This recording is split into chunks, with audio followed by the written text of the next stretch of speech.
in media conference with Lal Goyal, which is brought to you by V4 News, Global TV, V4 Stream, Malnadu TV, News Gaon Se, Samvad Sarokar News, Organ Donation India Foundation and Gyan.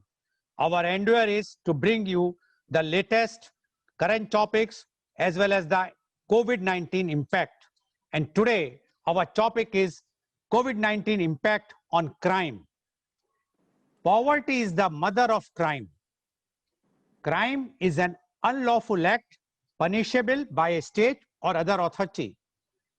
Crime or offense is an act harmful not only to some individual, but also to a community, society, or the state.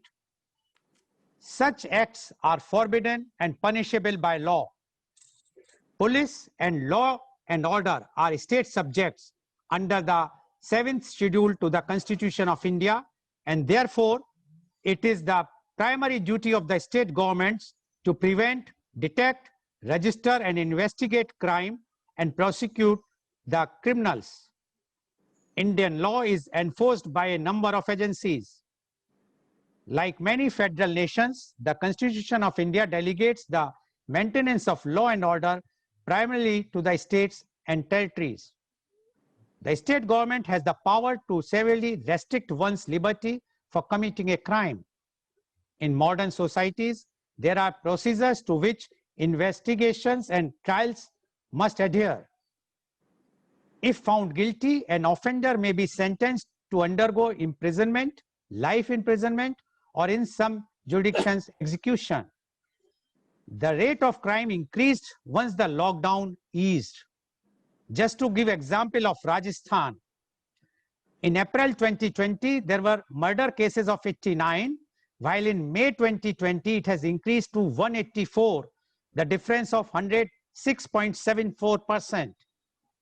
Attempt to murder, April 2020, 132, in May 2020, 206, increase of 56.06%.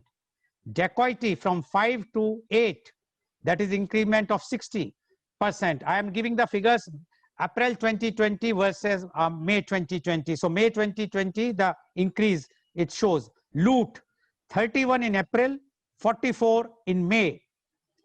Abduction, 164 in April, 375 in May.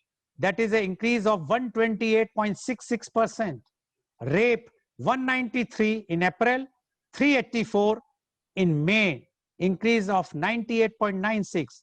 Rioting, 14 in April, 56 in May, that is 300% increment. Robbery, 221 in April, 323 in May, that is 46.15%. Theft, 559 in April, 1158 in 1158 in May, that is an increment of 107.16%. And others, 6302 in April and 11169, that is 11,169 in May, increment of 77.23. Total crimes in April was 7,710, while in May it was 13,907, an increment of 80.38% only in 1 month, first month of unlock from April to May. Just to give an example, I got the figures of Rajasthan. Other states have not uploaded, so I cannot give those figures. These are authentic figures which has been uploaded by the Rajasthan government. Now, how will COVID-19 affect future law enforcement and how will new patterns of crime be managed, especially given that the virus is here to stay for a long time? And today, to discuss this, we have a very elite panel with us. We have the psychiatrist, we have a former ADGP, we have a serving police officer, and we have a leading advocate with us. I would like to invite my first guest. He is Dr. Rajiv Anand. Dr. Rajiv Anand is the senior psychiatrist and marriage counselor. Dr. Rajiv Anand passed his MBBS in 1976 and did MD in psychiatry in 1980 from King's George Medical College, Lucknow. He opted to serve his country when it was very common to settle abroad for a brighter future. He has been serving society with his base in Bombay. He has clients all over India as well as in many other countries. He was honored with Lifetime Achievement Award by AMA. He has conducted more than 3,000 workshops for different groups and companies with audience size of 10 to 800. His television program on various channels have been widely appreciated for his forthright and practical approach.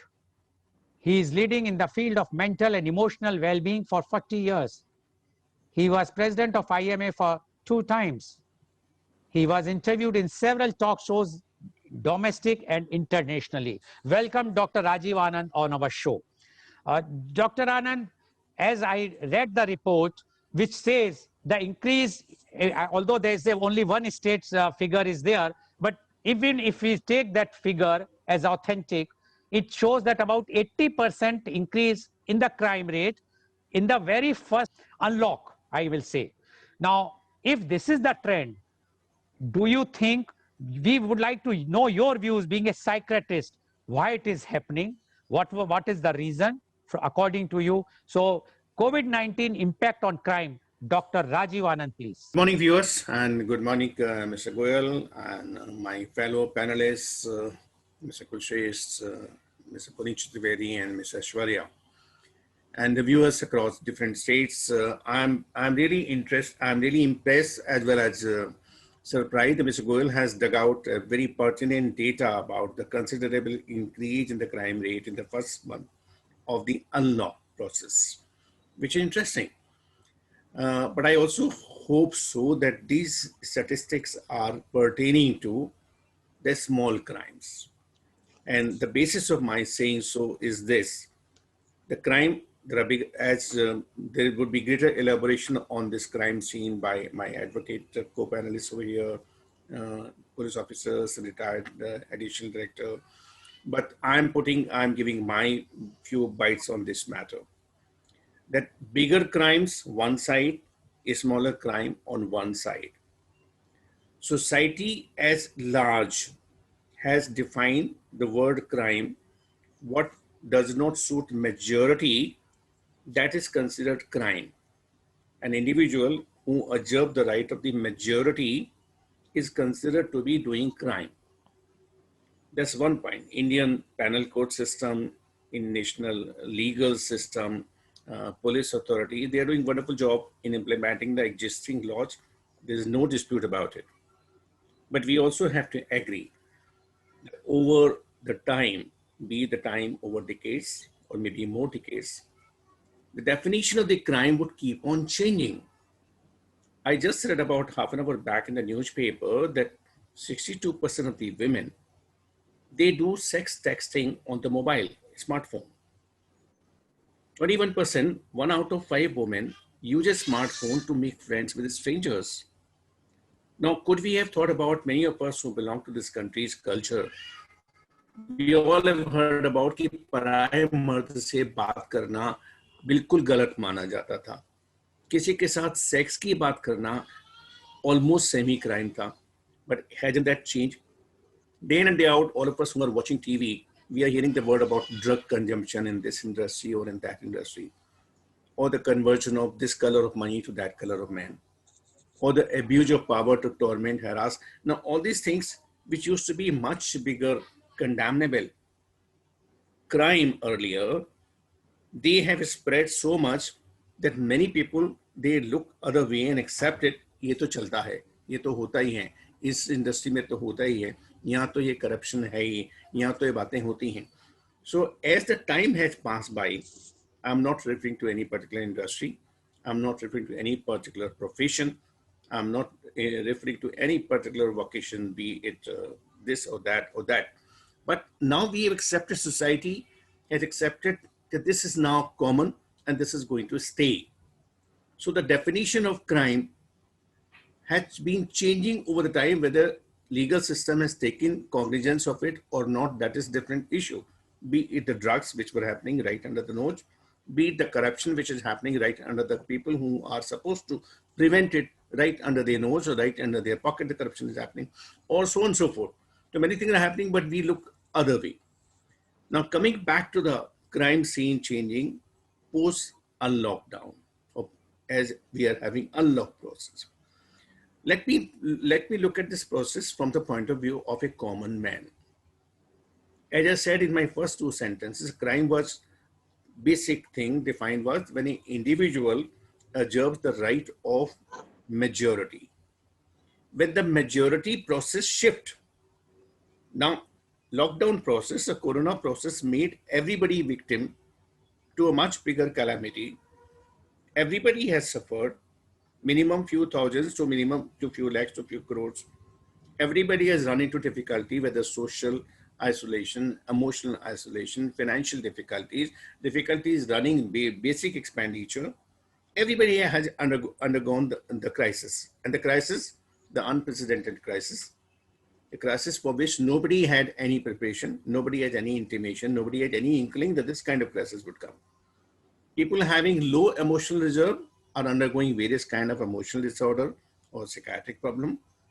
People having low financial reserves are undergoing their crisis, which they can't describe to everyone. But all of us know people in our circle who are genuinely facing financial crisis, whether they were earning 20,000 a month earlier or 20 lakhs rupees earlier, as the grade may be. Now, as I said, since the number changes from an individual usurping the bigger right of the society, when that individual becomes more in number, and when he sees it as a majority, then he feels justified in doing that, what otherwise he would not have done it. Now, who defined this word majority? When 10 people assemble somewhere, and when they think that they are a crowd, then they feel they have right to bulldoze anyone's property. Then they think they have right to fight with any individual. Then they think they have a right because they think they are in majority.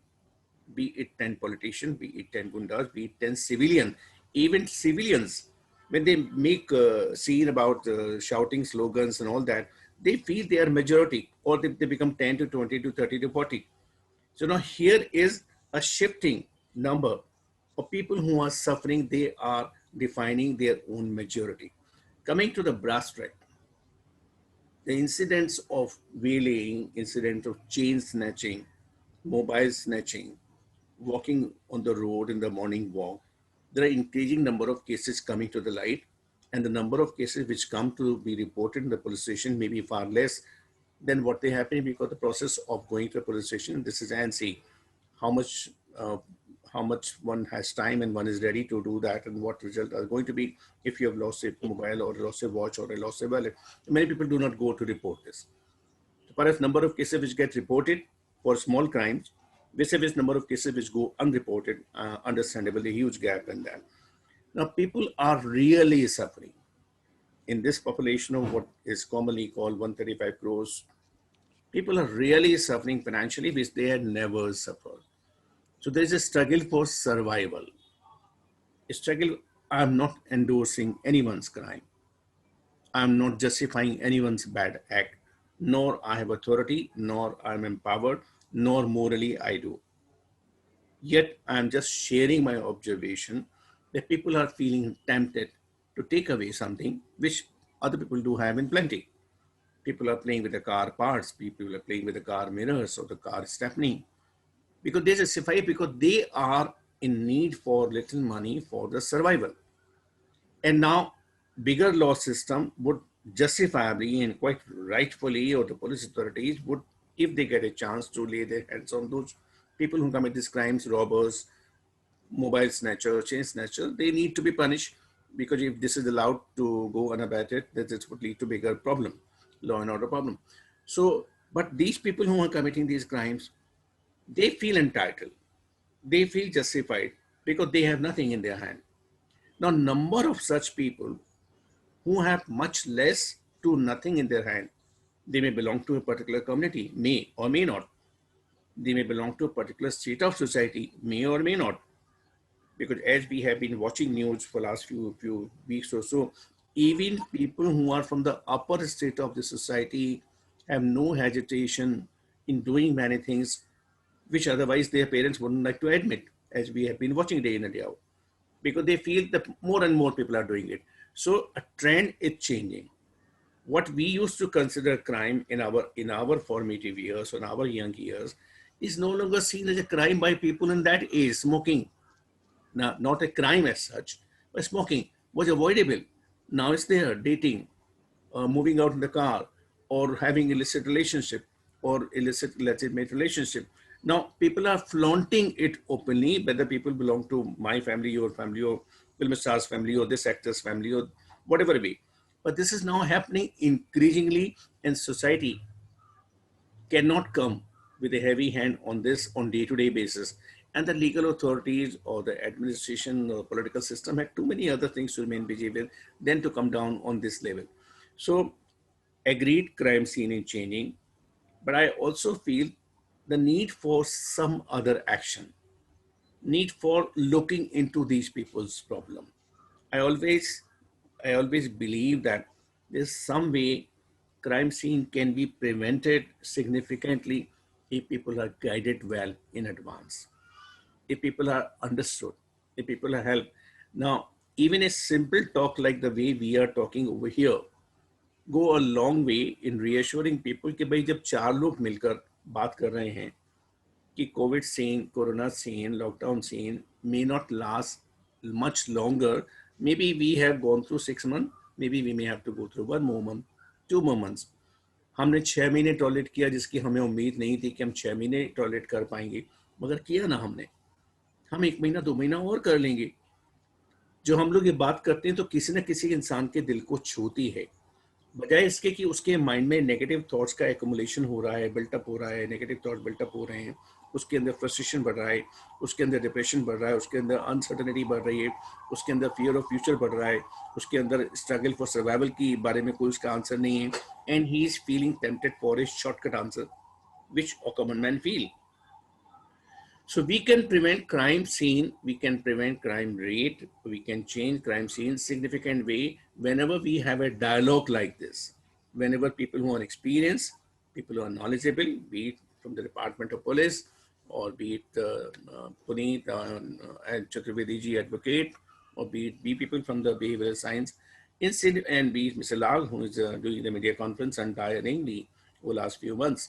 This go a long way in subtly changing people's psychology, that our reserves are far more than we believe they are. We have seen it happening in the last few months. Our emotional reserves are far more. So anybody who is thinking of doing any crime should think, should wait, should introspect, should discuss with people who are more knowledgeable, who are more experienced, and then he would have way out rather than getting tempted for a shortcut route. Anything done by us, we can't wipe it off. We can't, we can't go away from it. So over to you, Mr. Lal. Thank you. Thank you very much, Dr. Anand, for giving your views, especially about the crime. Although Dr. Anand believes that the crime rate has gone down, because he says the crime rate is not what I have mentioned, is not a bigger crime. There are other crimes which are bigger. Although I feel that the murder and the dacoity and the rapes are very big crime, but Dr. Anand, what he feels is that nowadays the society has changed, and the change has come that we have such types of crimes where the drugs are involved, where so many other activities are involved which were not there in the early stages. So according to him, the crime which is happening or which has increased in the unlocked first is not that much big, because still the crime which is happening, which we are watching for last few months in the media, according to him, that crime is bigger than the what crimes were earlier, because people feel this is all to be granted. And as a psychiatrist, he says that yes, the tensions have increased because of the financial tension, because of the health issues, many tensions have increased. But person should understand that these tensions will also go. We have to be, we have to keep patience for some few more months. When we have already passed 6 months, the COVID will go. And once the COVID will go, then we have to become normal. So according to Dr. Anand, we should not indulge ourselves in any sort of crime. We should not even think about it. And we should all have try to come out such types of media conference or other conferences or other discussions where those who are expert in the fields must come and give their advices so that the person who tends to do some crime can be forbidden by this. And according to Dr. Anand, one can do it because one has to keep himself mentally sound in this pandemic time. Thank you, Dr. Anand, for giving your views. Now I would like to invite my second guest. He is Mr. Ajit Kulshrestha. Mr. Ajit Kulshrestha is the former Additional Director General of CRPF. Mr. Kulshrestha did BSc in Biology and Masters in Economics from KR College, Mathura in 1974. He joined the ISA, Internal Security Academy at Mount Tabu in 1976. He is currently pursuing legal practice as an advocate in Supreme Court of India. He has served in Mizoram, Assam, Manipur, Tripura, Meghalaya, Kashmir Valley, Punjab, Odisha, West Bengal at various ranks and successfully completed challenging assignments in extremely difficult and hostile terrain and weather, fighting terrorists, militants and outlaws, beside many important policing duties. He twice survived attempt on his life in ambush and bomb blast and successfully neutralized attackers, for which he was awarded Parakram Medal and Police Difficult Duty Service Medal. A well-trained police commando, he also served as Black Cat in NSG, National Security Guards, on deputation for more than 4 years, spanning 1992 to 1996. Mr. Ajit is also the lucky few to be the Chief of Rapid Action Force, RAF, which is the Specialized Riot Control Police of India. As head of RAF, creation of RAPO, RAF Academy of Public Order Management, was his dream project and brainchild, which has now come up in Meerut, UP. With 38 years of successful career in Central Police Organization, he has been awarded with Parakram Medal, Police Special Duty Medal, Internal Security Medal, 50 years of Independence Medal, Police Meritorious Service and President Police Medal for Distinguished Services, which is the highest police medal, besides many commendations and discs of the DGs. Welcome, Mr. Kulshrestha, to our show. Mr. Kulshrestha, you have heard what Dr. Rajiv Anand has mentioned. Now, Dr. Rajiv Anand says that crime which were there earlier has now changed. The new crime has come, which were not there in the early time. And he says this crime which is happening nowadays were not there when, according to Dr. Rajiv Anand, he was young. And he says right now, because of the COVID-19, there is a definitely a pressure on psychologically, because of the financial pressure, because of the health issues and joblessness, etc. And that's why, according to Dr. Rajiv Anand, we must have such types of conferences, we must have discussions so that the person can be prohibited to commit any crime. They should be guided that although 6 months have already passed, few more months, 1, 2, 3 more months will be again passed when the corona will go or the vaccine will come. So we should not try to do anything which will induce us to commit a crime. Now we would like to know the COVID-19 impact on crime by Mr. Ajit Kulshrestha. Thank you, Mr. Lal, and my greetings to my co-panelists and the viewers. I agree on many things with Dr. Anand, and what you said. Firstly, I would like to add on to that. The data what we have given probably is doing comparison between what was the status in one particular area. That is a sample before opening up of the unlock or after. So if you see in a longer period, if you see the data for a period, like we see the share market, what is the week's performance, months, year, and that all, the crime rate, as Dr. Anand has also mentioned, the piddly crime, which was an opportunity crime, because of the crowd, because of the too much of movement, because of the easy way of getting it, they must have come down. But the crime, now I take the crime with something else. We had been knowing that Kam, Krodh, Madlob, greed, anger, and distrust. I want to add in distrust in his own capability, distrust in the God, distrust in the governance. These are the elements which causes a man to leave the path of virtue and adopt the path of crime. Greed is something which it goes, I mean, something is your need. When you get into the greed also includes extra pleasure. It may be physical or relation, and the pleasure of political power, pleasure of more money to flaunt your riches. Anger, of course, is one of the reasons for bigger crimes like murder and the other assaults, and that also includes. Envy is something which is there hidden behind, because I want to be better than my friend, or I want to be better in my future, or I want my at least son and daughters to be well off. I was poor, I'll accumulate money and they will be secured. And then is the distrust. Distrust, what all religion had been teaching us to trust the God, thereby go on the right path. Don't do crimes. Trust God. He will take care of you in bad times.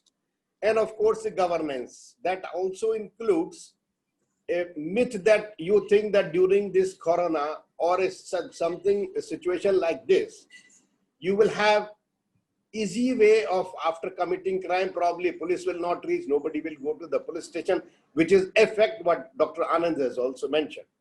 And then you find that investigation and everything, and then help of the court, my friend Chaturvedi Sahab jaisa log milne se, then you will find that it's not going to, I mean, this is somewhere, these are elements which do matter in a crime. And one more thing which I would agree and add on to that, the crimes are changing as per the society, as per the law. Law says that anything which is done by you, which is punishable as per the Indian Penal Code or any other act of that area in that time, is a crime. Rest is not. It may be immoral. So immoral things have been able to get themselves out from the list of crime as per the new interpretations which the Supreme Court has given, like adultery, in a lot of changes in same-sex marriages, same-sex, same gender things, a lot of changes are there. So my take on to this, now we are trying to find out human behavior vis-a-vis a crime and the ecosystem, the atmosphere around, which has been created as a difficult one because of the corona pandemic. Lockdown period, yes, I think everybody will agree, because opportunity was not there, so the crime was down. The moment this is eased, people have come out. So even they are accumulating because of the fear that future something goes wrong, how will I be able to live? I believe that not everybody goes to commit crime because of the poverty. Luckily, our society is fine. We have a governance which has taken care of. I don't know how much has reached the last man needing it. And the God is kind that we have enough to eat, enough to keep everybody alive during this period and for coming period, months, or even year. So poverty is driving crime is something which needs to be looked into. I believe that if a person has been made virtuous, if he is being observed, if he is being controlled, and he is also controlling his inner traits, the crime is not the answer. Crime can be controlled. So we have to touch on all these things. And then I would like to come on one aspect, that the crime style, the cyber crime I want to add. Without moving out from your home, you can do cyber crime, and I believe there is increase in the cyber crime because of the crooks are also getting literate. They are not like me and some friends who are not able to handle the device on which we are talking to each other. There are very clever, intelligent fellows, crooks, and they are making money sitting at home in the comforts, and it's very, very difficult to catch them because of the dark net and what all these things common man is not knowing. So this is one thing where we need to take care of that. One more aspect I would like to add is the media's interference in the crimes, where some importance is given. But we have watched for last 15 days or 20 days or a month, the moment you open any media, like British media or American media, they will start chasing one thing and they will go on with the same thing. You are fed up listening to them and they do media trial. It has got some direct impact, what we have seen after Nirbhaya case, what is Hyderabad, what has happened, and what has happened in UP. So this is one aspect I would like our panelists and you also to ponder upon, to find out in what way we can be of some help to somebody who will think on what we are talking about. So these are the things, my observation, and I believe now we have to see one thing. Policing has become a challenge after this pandemic. It's not going to go, it's not going to disappear. Like many other diseases, flu was there. You have the AIDS, which was there. If you recollect during the period of AIDS, how much hue and cry was there in media. Media is now much more in number. It is everywhere and everybody's reach in his palm. He has access to media and the whole world. We will have to learn. Even I was reading a report yesterday, somebody has said that even after the vaccine comes, vaccine is going to be as effective as mask. Vaccine may fail, but mask will not. My son is an epidemiologist. He is there in Emory University as assistant professor. So he is sending me the links and how things are happening around. So if we say that the moment vaccine will come, everything will be good, no, it's not going to happen. When we have zero reporting for months, even then we cannot take chance, because what we have seen everywhere, they have gone for unlock, and after a week they have again locked up. Israel, it is there, it is in some countries they opened their schools were closed, and for that you have paid a price of having a reoccurrence of the cases. So these are my points which I wanted to say what I know about it, and then when suggestion comes I will take on to that. Okay, thank you very much, Mr. Kulshrestha. Mr. Kulshrestha also endorsed what Dr. Anand says, that the crime has changed. He says, yes, during the lockdown, the crime was not there because of the crowdness, crowd was not there, so pickpocketing and all those types of crimes were not there. But now after the unlock, crime has increased, and the comparison which I have given is from the lockdown and unlock. It is not a comparison the entire year or the last year. Definitely the last year crime was more than this year because of the restrictions which everybody knows. But we have to see why the crime has increased from a lockdown to unlockdown. It means either somewhere the society is changing the pattern, or the pattern is being changed, that once the lockdown has come, why it has increased. And according to Mr. Kulshrestha, this pandemic or the corona will stay. Even if the vaccine will come, it is not that the day vaccine will come, it will finish. He says the cyber crime has increased. So we have lots of more challenges how to tackle all those crimes. And he says that the only way is that we have to create virtues among the citizens. And he has given the example about how those 5 enemies of a human being, which we have to control. And he says if we will control them, if we will keep them in check, then only we can control the crime, because the crime is due to those 5 enemies, which are the basic enemies of a person, whether it's anger, whether it's envy or greed, etc. So thank you, Mr. Kulshrestha, for giving your views. Now I'd like to move to our next panelist. He is Advocate Puneet Chaturvedi. Advocate Chaturvedi is representing a company called SC Chaturvedi and Company, Advocates and Consultants of High Court, Mumbai. He belongs to a family of lawyers for 4 generations, since his great-grandfather's time, having associate law offices across India. He has been practicing as an arguing counsel for the last 29 years and regularly appearing in the Supreme Court of India and various high courts across India. He has a distinction of having appeared in almost all the high courts of India. Besides being a practicing lawyer, Advocate Chaturvedi is taking LLM and LLB lectures in the University of Mumbai and other law colleges. He has also been addressing the annual law training lecture series conducted by Bar Council of Maharashtra and Goa on the Constitution of India. Advocate Chaturvedi has been writing legal articles and columns in magazines and websites, besides conducting lectures and workshops on law at several institutions corporate houses, jails, medical firms, bar associations, etc. His article and speeches are widely hailed. Welcome, Mr. Puneet Chaturvedi, Advocate Puneet Chaturvedi on our show. Advocate Chaturvedi, you have heard what Dr. Rajiv Anand has said. He has put his views as a psychiatrist, and he says there is a shift from the crime what was there in the earlier time and the new time. And he says, and although because of the COVID, there is a lots of pressure, financial pressure and other pressures, but we have to keep ourselves very cool, then only the crime can be avoided.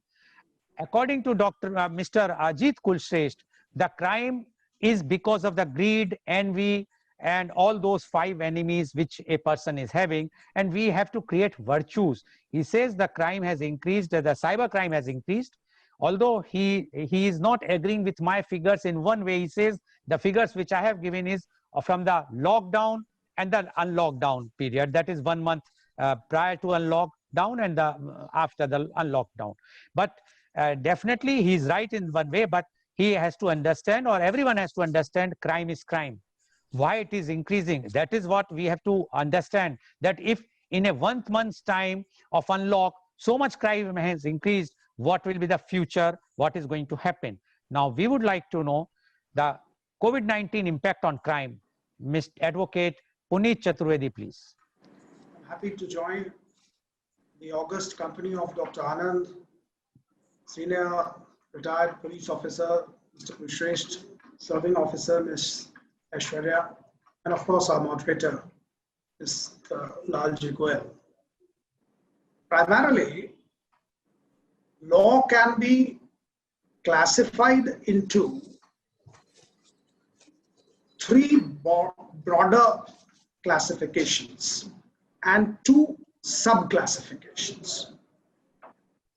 Now, if you observe whether the crime is of whatsoever nature, it is either against the physique or the body of another person, or the second classification, the crime is against the property. Third classification is where the crime happens against an abstract or an illusory aspect like reputation. Now, reputation is an abstract form. You cannot, it's not a tangible aspect like property or the physical body. So the crimes against reputation, like defamation, etc. Now, the 2 subcategories which can also be classified as offenses are the ones which are not proactive crime, but simpliciter violation of rules. For example, if there is a law that you have to stop at a red signal and move when the signal is green, though you have actively committed no crime, no accident happened, no harm to property, no harm to body, no harm to reputation has happened. Simply that you violated the rule, it is another type of an offense. So which can be a subcategory of offense. And recently, another category of an offense which had come into light after Domestic Violence Act, etc. of 2005, which is called emotional crime. Now, if you observe, this emotional crime was not recognized by the conventional crime code of Indian Penal Code, IPC. This has been a new phenomenon where one can be accused of committing an emotional crime. Now, these are the 5 broader classification of whatsoever crime is happening in this world. Whether it is, if you find the financial crimes happening, as Mr. Kulshrestha has mentioned, through cyber, because nowadays online frauds have been very common. As Dr. Rajiv Anand had pointed out, there are people who are not able to take the stress and then they indulge into so many crime. But primarily, in the conventional sense, if you observe, the crime happens when there is human habitation. In the absence of human interaction, majority of the crime has no scope to happen. So what has happened during the COVID pandemic, due to the lack of human interaction, people were confined to their own respective homes. The number of conventional crime had a drastic reduction. They dipped. There were no road rages because there was no traffic on the road. There were no violation against a human because there were no human interaction. There were no murders, there were no dacoities, there were no rapes because there is no human interaction. So what had increased? What type of crimes have increased during this pandemic was when people were within their premises and non-habitual of being confined to a place for such a long time. Domestic violence within the premises have increased because people were not trained to be in the company of their own family members for such a long period of time uninterrupted. Some cases of instigation towards suicide have also been reported. Some people were so bored that they started consuming certain things which they were not habitual to. Now, cyber crimes have also increased because people in isolation were having nothing much but to use internet. And those who are not net savvy like us,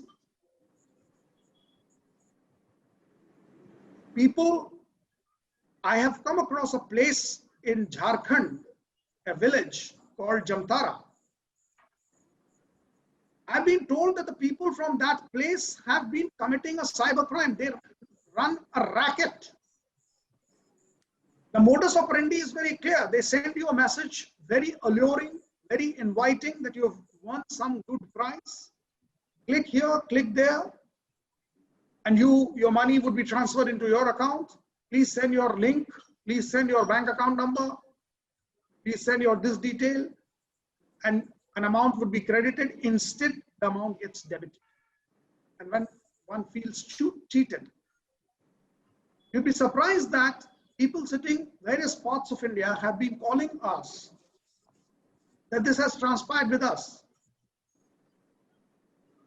Now, trust me, as Dr. Anand as well as Mr. Kulshresh has pointed out, certain vices, human vices which prompt one to commit crime, greed is one factor which makes you victim of a crime. Being greedy, you enter into a zone which you are not habitual of. You enter into a zone which you are not trained in. Now somebody touches the greed. One says that you would earn 1 crore rupee. Your number has been selected randomly. You are entitled. Please send the link so that the money can be transferred, and you immediately do that. Now what? Your amount being debited from your account is just because you have been suffering from greed and you became a victim of a crime due to your greed. If somebody is not greedy, they're all right. I do not want that 1 crore rupees till I earn it. You cannot become a victim of a crime. Now, what has happened is that during this pandemic, conventional crimes have observed a dip, as Mr. Lal Goyal has also, according to his own report from the state of Rajasthan, that the moment unlock happened, human interaction increased. Suddenly there was an upsurge of crime. And that's what my moot point is. That crime does not happen in isolation, except few, barring few, where you are just violating the rules. Suppose if you are kind of left isolated in a jungle, and if you have started cutting green trees, still you are committing a crime by violating the forest laws. Though you are in isolation, there is no human interaction. That's why I said there's a subcategory of committing crime where proactive crime is not there, but simpliciter violation of a rule becomes an offense. So what we need to understand is that the quality of human being in the society determines the crime rate. As Mr. Kulshesh has also said, that Kam, Krodh, Mad, Lobh, Moh, these are the basic vices which have been from our scriptures. One controls it, the crime rate dips. But as Dr. Rajiv Anand has also rightly said, that sometimes poverty also becomes an issue. You have a lot of desires, though you do not deserve. And sometimes those who do not deserve to have something but are run with a lot of desire, with the current scenario of extreme commercialization, people are enamored with the desires. They do not bother to notice or to introspect whether they deserve this or not. And that is where the shortcut to achieve those desires is become a crime.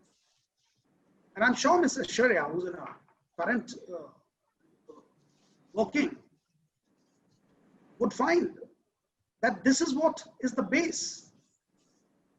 And that is why we need, according to me, to kind of monitor a situation as to where and in what situations, how much crimes happen, and what are the methods to eradicate those base points from which the crime emerges. I'm sure the more enlightened panelists over here who have already enlightened us, and I'm yet to hear Mr. Aishwarya, would enlighten us. Thank you, Mr. Chaturvedi, Advocate Chaturvedi, for giving your views. And Advocate Chaturvedi has classified the crime, the 3 proactive and 2 other subcategory crime. And he says that proactive crimes came down because of the lockdown. There was no human interaction. But the subcategory crimes where the violation of any rule or other things, or the emotional crime, which according to Advocate Chaturvedi, like domestic violence, we have seen the surge in those crimes. And that's why the crime is already there. And according to Advocate Chaturvedi, he also endorsed what Mr. Kulshesh has said and what Dr. Rajiv Anand has said, that the vices, what we have in ourselves, especially the greed, is the main reason of the crime. And he says that we have to be away from this, and we have to check what type of monitoring now we have to do, because during the lockdown, there were no crimes or very less crimes. But now, after the lockdown has started opening up, we are in the now unlock positions. Recently, it's unlock 4. The crime can increase and increasing because of the human interaction. So according to Advocate Chaturvedi, one has to keep a monitor all these things. And he has given an example of a Jharkhand Jamtara place where they are doing this cyber crime by sending the SMS, etc. So according to Advocate Chaturvedi, the crime is not the active crime. Those have come down due to the lockdown. But now, after the unlock, that crime has started is picking up. But the cyber crime has taken place even during the lockdown period. Thank you, Advocate Chaturvedi, for giving your views. Now I will go to our next guest, she's Miss Aishwarya Sagar, IPS. Miss Sagar is ASP Murshidabad, West Bengal. Hailing from Kerala, she did her graduation in economics and history from Lady Shri Ram College, University of Delhi. She wrote several articles and received many awards. She recently been awarded as on her essay on India's internal security challenges by the Sardar Vallabhbhai Patel National Police Academy. Welcome, Ms. Aishwarya Sagar on our show. You have heard Dr. Rajiv Anand, Mr. Ajit Kulshrestha, as well as Advocate Chaturvedi. And according to all of them, the crime has changed. Earlier, those crime which were before the lockdown, before the COVID time, has come down during the lockdown. The active crimes like murder, dacoity, etc. But after the unlock period, those crimes have started picking up again. But they says the emotional crime or those crime like domestic violence, etc., they started increasing. Even during the lockdown, it has increased. And Dr. Anand says that because of the pressure on mental pressure, people become frustrated, and they were even involved in those things which were not there earlier, like drugs, etc. And according to Mr. Kulshrestha, it is because of our vices. We have to create virtues in among the public. Then only this crime can be controlled. And Advocate Chaturvedi says we have to come out with some monitoring thing so that the crime can be controlled. Now, you being a serving officer, an IPS officer, we would like to know the COVID-19 impact on crime. Ms. Aishwarya Sagar, please. Good morning, Goel sir, and good morning to all my respected co-panelists. I'm so glad to attend this panel with all of you. So the topic especially, I'll just stick on to the topic of the impact of crime during COVID, like what happened before that and what happened after, especially the lockdown time. So I'll just stress on one point before starting. In any society, we can't take crime out of a society, because whenever people gather together, whenever there is inequality, crime is bound to happen, and that's why police is there. And as a serving police officer, I should say that the main function of the police is the prevention and detection of crime and the maintenance of law and order. So to take from this point, I would stress on what Chaturvedi sir had stressed upon. He had stressed upon like 3 particular points, like first starting from like how the crime is classified, starting from the bodily offense, then moving on to the property offenses, and then cyber crimes. Let me stress upon these 3 points first. Starting with the bodily offenses, I would take the 2 time periods. One is during the lockdown and one is post-lockdown. So during the lockdown, it's as my co-panelist said, I agree with the point that bodily offenses had hit a rock bottom during that time. Because to people, the much of human interaction was not there during that time, that is for sure. But one point that we all often tend to ignore was the policing, that the night patrolling, the policing was on the streets. The police was down there, like when people were there in the lockdown and sitting at the home, the policeman was there on the streets. So everywhere, the visible police appearance during that time was one of the main reasons behind the bodily offenses coming down, especially that is related to murder and all. So the detection, the intelligence and everything, it's not that I'm saying that the pre-lockdown period, the intelligence was at low, like the murders were not prevented. It's not like that. The interactions, it is the possibility of the visible victim on the street. When you don't see a visible victim, these things like automatically comes down. So that was the point that happened at that time. And the bodily offenses, even if I say that murder and attempt to murder were low during that time, I can't ignore the fact that the crime against women had hit a high. The domestic violence cases had hit a high.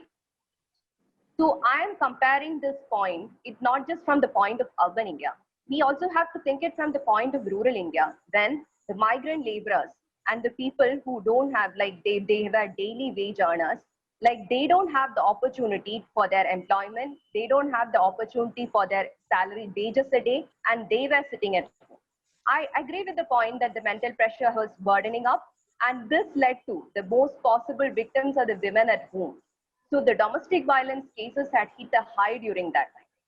And this process was continuing all throughout. Like the thing is, like when you sit at home for a population, for a crowd who is not used to sitting at home, and finally you are like compulsorily making them sit at home for a lockdown time, you can't give an immediate answer to them.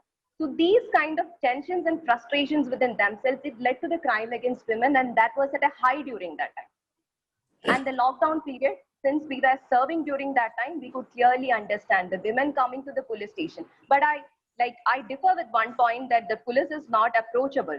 The women were the people who were approaching police during that time, especially during the lockdown, and the complaints that were raised by the women were increasing. And one fact, sir, you have given the point of the crimes numbers that you have reported. The numbers which you have said, it also occurs due to the reporting of the crimes during that time. The police were approachable and the people were coming up with the crime figures, that is. And one more thing, I can't comment upon the crime figures during right now, because as a serving police officer, we should get the record from NCRB. Unless the NCRB publishes the data, I can't comment upon the data. So to begging to differ on that point, I would now move on to the property offenses. Now the property offenses, sir, during the time of lockdown, when every shop was closed, every jewelry was closed, every textile, everything was closed. During that time, when people were returning to their homes without job in their hands, so that time we were doing proactive policing. Usually at the time when, because the burden of the police is increasing day by day, we always tend to react to policing.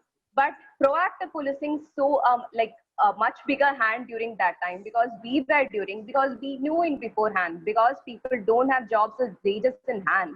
This is like going to have an impact on crimes or increase in crimes, including the housebreaking, burglary, theft, and robbery. This is bound to happen. And that too, not by like the unconventional methods or anything, by the most traditional means, this is bound to happen. We were sure of that. So during that time of lockdown, to prevent the property offenses, we were into proactive policing of monitoring each and every shops, like in our locality, each and every shop. The policemen there were like every night, the policemen were there monitoring these shops, monitoring the ATMs there, and these kinds of things were happening. And when the unlock procedure started, when the first phase of unlock procedure, when the bank started issuing the stipends and everything, the money was issued to the people, and then they were approaching banks. That time, the snatching and everything happened during that time, when people were returning like money from the banks, when they were returning to their homes and all. Snatching and theft started during that time. Then our process has to shift from night patrolling and everything, from static patrolling, we have to move to mobile patrolling and everything to prevent that. So everywhere, like in each and every phase, the way of patrolling and the way of policing, we had to shift accordingly. And the same unlock procedure, which is continuing over time, this also happens with the shift in policing. Every time policing has to change in accordance with the time, because we have to anticipate what is going to happen, and then we move on accordingly. So this is how the property offenses and everything takes a turn. Now I'll come to one important point, that is cyber crimes. Cyber crimes is one of the things which increased maximum during this lockdown time. Why? Everybody were depending on their mobile phones, to their internet means, to access their banks, to access everything, even for the shops and everything, they were using their mobiles. That is like this time, like the digitalization so high during this time that we can't differentiate between urban and rural India. Everybody had a smartphone in their hand. So these kinds of things like spamming and phishing were the main crimes during this time. The phishing calls that people used to get to the, like, especially in the rural India, we used to get the maximum number of cases when people will call and ask, like, we are from banks, we need your OTP, we need your card, the CVV number, everything. And the people unknowingly, like hearing that, like they are from the authentic people from the bank, they started giving these kinds of things. And then to trace these people during that time, because mainly in the cyber crimes, to locate a criminal, because the criminal is in an unknown arena. Because when it comes to property offenses or bodily offenses, locating of a criminal, okay, this is a person, you can locate it easily. But when it comes to a cyber crime, it requires a lot more effort to locate the person, because the person is unknown here. So these kinds of things, the cyber crime like just increased its domain. Like I can't just limit it down to spamming or phishing, because spamming and phishing were much there before the lockdown itself. So this time what happened was that when the people were accessing their bank accounts, there were many kinds of ransomware softwares that were introduced that were extorting money from people. And also, even to the point of like the medicines, that is the main thing I should stress upon. The medicines, using these kinds of software, when people were accessing to the medicine, many kinds of illegal drugs were also supplied to people. So all these happened via the cyber domain. And also, like when you have access towards the mask, the N95 mask, in every small thing that the people needed during this time, N95 mask and everything, these things, when you access it via the internet, there was a spam involved there. So everything, people were like, the opportunities to meet a person directly beforehand were less. They were using it via the virtual domain. So here the crimes were like, it increased the manifold or increased the multiplicity in their domain in which they were used. So police has to be more technically accessible to get approach and to get access to these criminals. So this is the one domain that the crime has increased to. Now coming to one more thing that I should like particularly stress upon. Since we were talking about crimes all throughout, there is one area that we didn't stress about, that is crime investigation. Because whenever there is a crime, there are persons who are investigating that also. So since like the Chaturvedi sir has right now talked about, so I would stress upon one point in that. The one point is that handcuffing of the criminals. It said that police should not handcuff the criminals. It's illegal to handcuff them. The handcuffing the criminals depends on their possibility to escape. If the criminal is having it does not mean like the criminal should be however dangerous or something, nothing like that.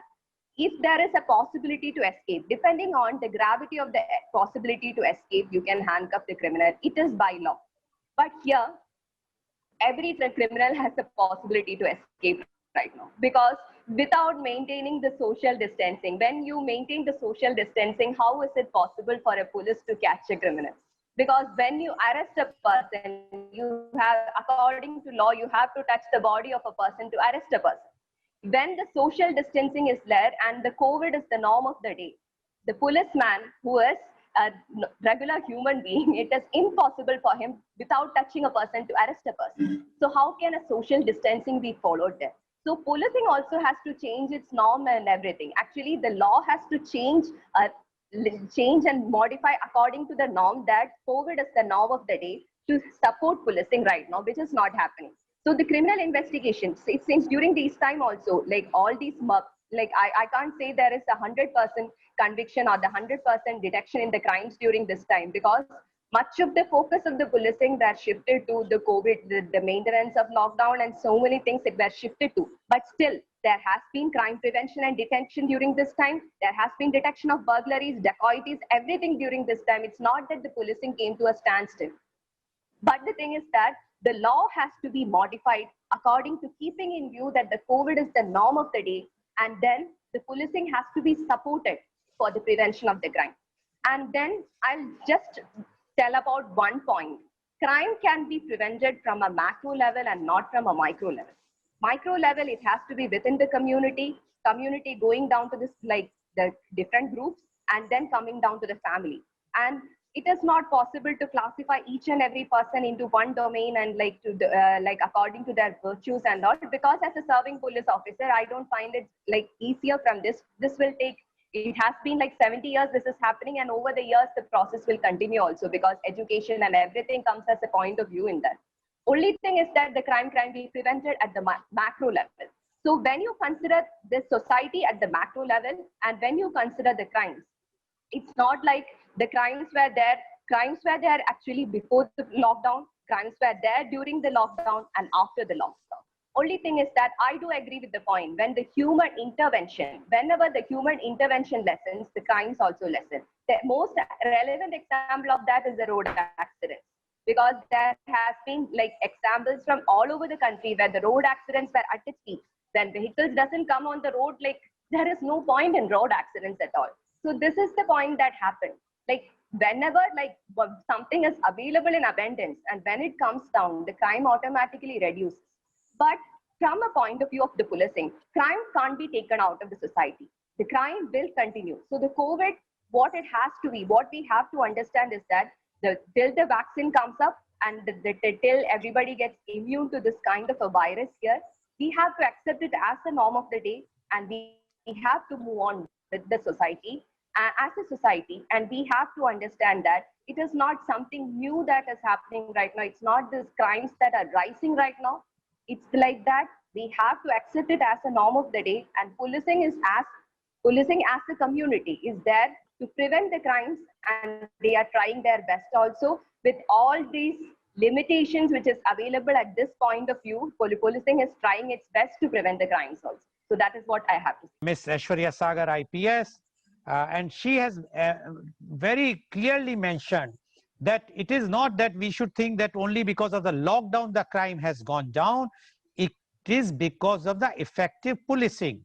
Yes, I do agree with Miss Aishwarya, because the rating of police pre-COVID was about 29%, but during the lockdown, the rating has gone up to 70%. The people who have voted, they say that they have full faith in the Indian police, and that has gone up to 70%. And she said that because the police was there, although during the lockdown, the shops, the commercial organizations, the malls, they were all been locked, but it was having more chances for the burglary and loot. But because of the effective policing all over India, no such incidents took place. And that is why, because she said that because the people were jobless, they were having no money, and they are going back to their homes. At that time also, it can happen. But because of the effective police all over India, nothing has happened. And she has also mentioned about the domestic violence. She says domestic violence has increased, and she is not agreeing what Dr. Anand said. And she says, no, it's not like that. The reporting was less, rather reporting were more. And that's why the figures which has come out, I have read it for the Rajasthan figure, is because the reporting is there. And the police is doing the policing very effectively. But she also said there are limitations, and one of the limitations is about the social distancing. If a culprit is arrested, or then how to arrest, because as per the law, one has to touch the body, the police person has to touch the body, then only the accused is called to be arrested. But because due to the social distancing, one cannot do it. After all, the police is also a human being. But there are so many things which the police people have suffered, but in spite of that, they have tried to control. And according to Ms. Aishwarya, the crime will remain. Whenever there is a society, crime cannot be removed. But if we have to control the crime, we have to take the macro control, not on a micro basis, because we have to see how it is the society, because it all depends, the crime depends how the society is behaving. So according to Ms. Aishwarya, it is because of the effective policing that during the lockdown also, if the crime has come down, it is what the main reason is the policing, effective policing. Thank you very much, Ms. Aishwarya, for giving your views. And I can say, yes, these are the views from a serving police officer, very frank views, and you have given the real picture, which, to be very frank, till now we were thinking that because we all were locked down in the rooms, houses, that's why the crime has gone down. But the real picture which you have said is, it is one of the reasons, but the main reason is the police was effective, because there were night curfews everywhere, the police were there. So that is one of the reason. The main reason is that effective policing. Thank you very much, Ms. Aishwarya, for giving your views. Now my question to Dr. Rajiv Anand is, Dr. Rajiv Anand, as you said, the stress. Yes, everybody knows the economy has gone down. Our GDP has gone down 24%. Job lost crores, no proper data is there, but we know that many people have lost their jobs. Money is not there. It is definitely putting a pressure or stress on everybody's mind. Do you think this stress, financial or the loss of job, stress tends to commit crime? Do you agree with this? If yes, what is the solution? Let me begin with the solution first. This program like this, when there's a convergence of 4 or 5 different minds, yours, Mr. Kushesh, Aishwarya, Advocate Manish Trivedi, what we discuss over here, many small concepts, many bright ideas come out. And people who are viewing it in Bihar or in UP or in Karnataka or in Kerala or through global TV in different part of the globe, that they get touched by these thoughts. If a particular person is getting pushed or getting tempted for greed or for earning quick money, whether through small crime or through cyber crime, Mr. Lal, let me congratulate you, and let me make you realize that this kind of program are doing a great service. This is a part of a solution. Because if a person, say for example, if I'm a father, if I'm feeling tempted to do a crime, cyber crime, to earn a lakh or 5 lakh rupees in a day, and if I think that should I not? Now, had I gone ahead and would have succeeded in committing that crime in earning lakhs of rupees, then my son would have been encouraged to follow my footprints. So I would have been giving birth to another person who is going to be criminal, and then next, and then next, and next chain of people. Suppose if I get caught committing crime and I'm punished for that, then my son and my other people in the family are also going to be punished for the crime which they have not committed, their father have committed. Now, programs like this, social awareness, orientation, healthy educational system, healthy input by people who are placed well, who have the ability to think from a different perspective, whether Mr. Chaturvedi, Mr. Kulshrestha, Aishwarya, all of us should contribute to your great platform being provided. Many people would think not to do that. I agree with your first part. The circumstances are unprecedented to each one of us. The pressure is unbearable to many of us. The temptation for easy way out are lurking for many of us. Whether cyber or other kind of crime, prevention is better. These programs conducted by you would go a long way, and input provided by each of my co-panelists would be extremely fruitful to many, many suffering people. Thank you, Dr. Anand. And I cannot say, but what he said is he has complimented the program, this media conference. He says that these types of social programs or orientations can help to distress a person. If he is being lured to commit some crime, you can say he will be disheartened to commit crime after viewing such type of programs. Thank you very much, Dr. Anand, for acknowledge our program. And if yes, our enjoyer or we want that even if one crime can be stopped by our program, I think that is a success of a program. Thank you, Dr. Anand, for giving your views. Now my question is to Mr. Kulshrestha. Mr. Kulshrestha, economy is very down. Everybody knows. I am receiving reports from North India, the industrialists. They says the incidents of loots and thefts increased. What you think about it? Or do you think this will increase further? Because right now it is not, although it's a lockdown is there, but still people have a fear to come out. But once it will be completely normal, do you think because of the economic condition of the country, because of the economic financial condition of a person, this loots and thefts will increase further? Mr. Kulshrestha, please. After I spoke, I heard two of my co-panelists, and I must congratulate them for bringing up not many things, especially Aishwarya saying good about police action, that police was proactive despite very hard time, which has helped in containing the crime. I partially agree with her, and it's very good, and they should continue to do it.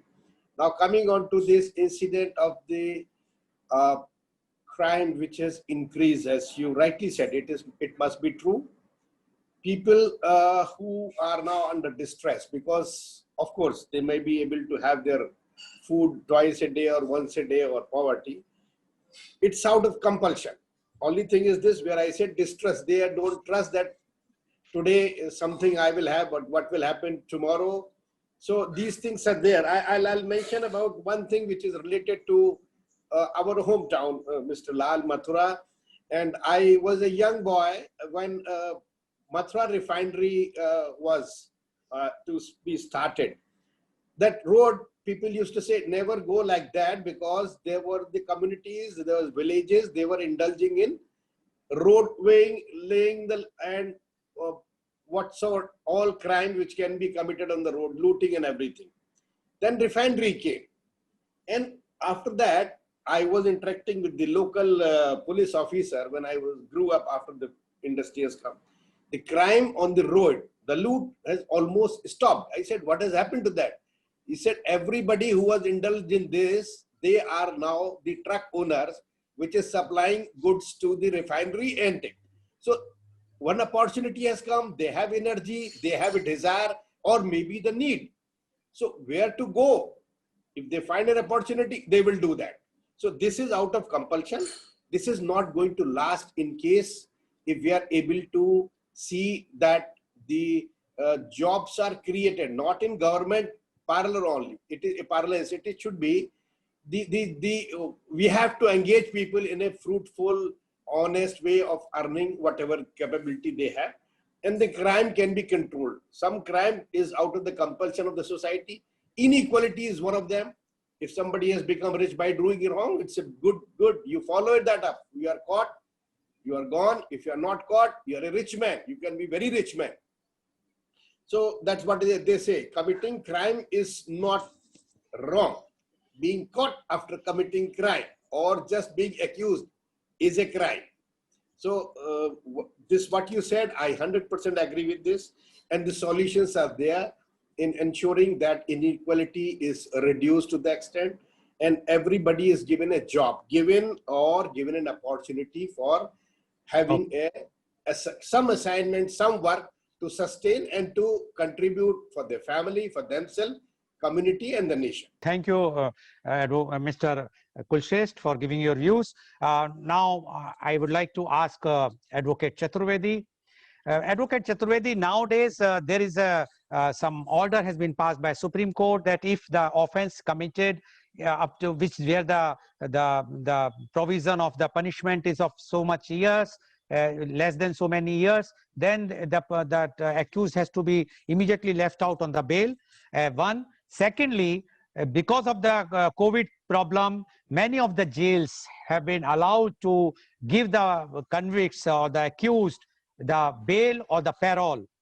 Do you think this is it is one of the reasons in increase in crime rate? As far as you saying that the Supreme Court has said that the bail has to become a norm, bail has been a norm since 90s. From Jogendra Kumar's judgment, if you go, Supreme Court has been of the view that the premise of law, the basic maxim is bail, no jail.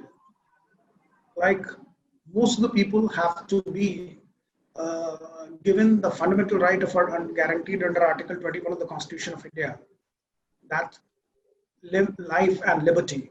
So liberty being the fundamental right, and again the basic premise of law that unless proven guilty a person is innocent, one need not to be confined to jail for unreasonable grounds. And the police has to be sanitized. That now after if you see section 41A being amended into the CRPC, that has been brought in, that the police in major crime has to first summon the person by giving notice under section 41A to inquire before registering even a FIR. Now, the police, although the norm has been that once a cognizable complaint has been given to the police is bound to register a FIR. But now with the introduction of 41A, the police is also mandated to inquire before registering an FIR, which Aishwarya must be dealing almost on a daily basis, that their police is now bound. Now, again, in my view, the courts sometimes have been in a balancing factor to protect the liberty of the citizens, have been slightly unfair to police, because police have been burdened with so many rules and so many norms that you have to do this, you have to do that, forgetting that on the ground, what the police is facing cannot be imagined sitting in the courtroom. in a very convenient environment. So on a lighter note, Yeah. I, being agreeing to all the panelists, I tend to disagree with Ms. Aishwarya on only one point, that when she said that during this COVID, the crime against women were in increase, she forgot that there were crimes against husbands also. We have all been tortured during this lockdown. And had I been under in the jurisdiction of Murshidabad, I was not. I must tell Ms. Aishwarya that I was not even allowed to lodge a complaint against my wife. She has been the happiest, and during this lockdown, I have learned a lot of new things. And now I would like to ask Ms. Aishwarya, you have mentioned that during the lockdown, so much policing was done. So due to heavy duty of police in COVID time, as well as many police personnel suffered and few died because of Corona. Do you think now police, now after this post lockdown, police is not in position to keep crime in control? I would say that it's not like the policing has changed or the police is not in a position to keep the crime under control. There is nothing like that. The only point that is involved here is that the police administration has a tough time at hand to motivate the morale of the entire police force. So the police administration has a tough time right now. Because the thing is that when the police personnel are going back to their homes and facing their families, they are like isolated, completely isolated sometimes from their families, because when they get in touch with their families, they also, like, there has been many cases of the families coming in contact with them and they also contacting the disease and the virus, and many casualties occurred due to that also. So the thing is that now the duty of the police administration is to keep the morale high of the police force to continue our daily. Our bread and butter is like prevention of crime and maintenance of law and order. That is our bread and butter. But to maintain that and to keep them under the society, to uphold the norms of the society and everything, the police force has to come together. So keeping their morale is like high is there right now the point of view. And one thing I can assure is that, like, whatever troubles happen and whatever like pandemic situation or whatever crisis is there, a man in uniform, like I should not say a man in uniform, the person is uniform. As a woman, I should not say that. The person in uniform is always a solace to the society down there. Whenever a crisis occurs, like I might sound metaphorical, but I'm simply saying that from the point of view of a normal citizen of this country, sir. Whenever a crisis comes, the first we'll call upon God. If you are a believer, you will call upon God. That is the first thing. The second, when you see a police like person in uniform standing over there, it's a solace that something good will happen. Like I will be safe from this situation. So we can't like fall like from our morale or our weakness, like something. It's not like having the fear. It's like facing the fear and overcoming the fear. That's how you became more powerful. That is the norm right now. So I'm sure that like the situation at hand, it won't affect the policing. Only thing is that we have to live with COVID, the situation of the virus as the norm of the day, and the policing will continue as such. Hats off to the police department. Definitely because of them we are safe, and our responsibility as a civil society is to follow whatsoever the guidelines the government has issued. So today you have seen the views, the COVID-19 impact on crime, the expert views, different views from the psychiatrist to the former police ADGB and the leading advocate and the serving police officer, and they have given their views. I am sure today's program is very, very enlightening to all of you. But our endeavor, and today's program, which has been a live telecast by V4 News, V4 Stream, Global TV, Malnadu TV, News Gaon Se, Samvad Saroka News, as well as it was shown live on Facebook and YouTube. And our endeavor is to bring every day something new. And as today's panelists have agreed that we should not have the stress on the mind, keeping that in view, tomorrow our program is a very, very light and entertaining program. Media conference with Lal Goyal, Rag Ek, Rang Anek. Yes, we know that the music, we have the rags. So one rag with different songs, in the films which were used by on the same rag. And the artist who is going to perform tomorrow is Pandit Sukhdev Chaturvedi. He is a Dhrupat vocalist, Darbhanga Gharana, Mumbai. And the person who is going to give him the sangat or on tabla is Tabla Ustad Tahir Hussain Khan. So tomorrow, please tune in at media conference with Lal Goyal at 10:30 a.m. to watch this very entertaining show. Thank you very much, Dr. Rajiv Anand. Thank you, Mr. Ajit Kulshesh. Thank you, Mr. Advocate Puneet Chaturvedi. And thank you, Ms. Aishwarya Sagar IPS, for joining and giving your very, very valuable views. Thank you all.